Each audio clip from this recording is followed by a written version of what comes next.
Bonjour à tous. Aujourd'hui, je voudrais vous parler de l'équilibre vie pro, vie perso. Donc, premier point. Quand on parle de équilibre vie pro, vie perso, souvent on se dit oui, mon travail, il ne faut pas qu'il empiète trop sur ma vie privée. Donc oui, c'est vrai. Surtout quand on est indépendant, on ne compte pas nos heures, on a tendance à vouloir donner le meilleur et on a souvent créé notre entreprise au-delà de nous pour apporter un plus à notre famille. Voilà. En tout cas, moi, c'est mon cas. Quand j'ai créé mon entreprise, à la base, c'était pour offrir une plus belle vie à ma famille.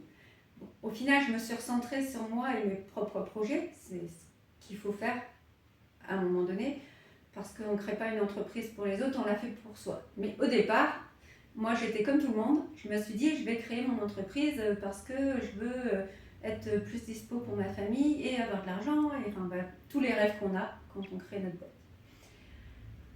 Donc, premièrement, faites attention de ne pas ramener de travail à la maison et de bien gérer votre temps quand vous êtes au boulot pour être le plus efficace possible. Là, je vous ferai une vidéo aussi sur l'efficacité. Voilà, comment être plus efficace au travail. Mais pour l'instant, voilà, je veux juste vous dire ça.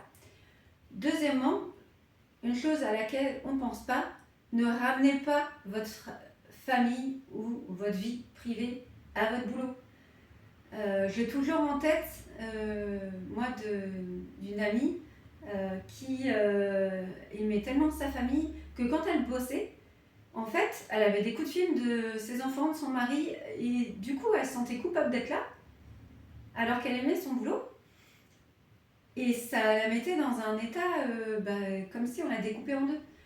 Parce qu'elle était au boulot, elle aimait ce qu'elle faisait, mais d'un autre côté, elle se sentait coupable de ne pas être avec sa famille. Donc ça, c'est un effet auquel on pense moins, mais c'est vicieux. Quand on est au boulot, on est au boulot. Ok, quand on a des problèmes de familiaux à gérer, c'est normal d'avoir ça dans un coin de sa tête. Par contre, se laisser polluer par nos enfants ou autres, ça, c'est pas possible. Il faut vraiment leur expliquer que là, on est en train de bosser. Et que si c'est pas urgent, c'est pas urgent. Ça peut attendre. Voilà. Et le troisième point que je voulais aborder, c'est qu'en fait, quand on parle équilibre vie pro, vie perso, on pense beaucoup aux femmes.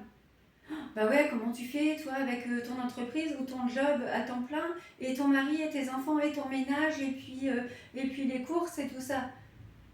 Non, faut arrêter.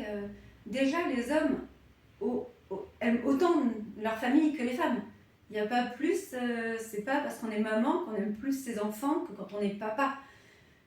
Et il y a des pays comme les pays scandinaves où on ne se pose même pas la question. Les hommes, on part du principe qu'ils s'inquiètent autant de ne pas être chez eux, à s'occuper de leurs enfants, ou de leur femme, ou de leur maison, que les femmes. Donc je voudrais aussi arrêter avec ça, arrêter de se dire que l'équilibre vie pro, vie perso, ça ne concerne que les femmes. C'est faux. Voilà.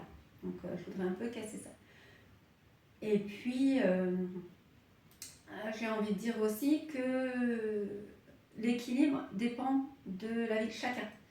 Si vous êtes tout seul, évidemment, vous allez peut-être prioriser le travail, alors qu'à un autre moment de votre vie, si vous me mettez en couple, vous avez des enfants, vous avez des animaux, à un moment donné, vous allez devoir rééquilibrer. Donc l'équilibre, ça se fait sur toute une vie pro et toute une vie perso, et ça change. Donc ce que vous avez établi là, il faudra penser à le changer quand il y aura des événements nouveaux dans votre vie. Voilà. C'est tout ce que je voulais vous partager pour aujourd'hui. Donc pensez-y et essayez de donner un petit peu à tous. Voilà. Bonne journée.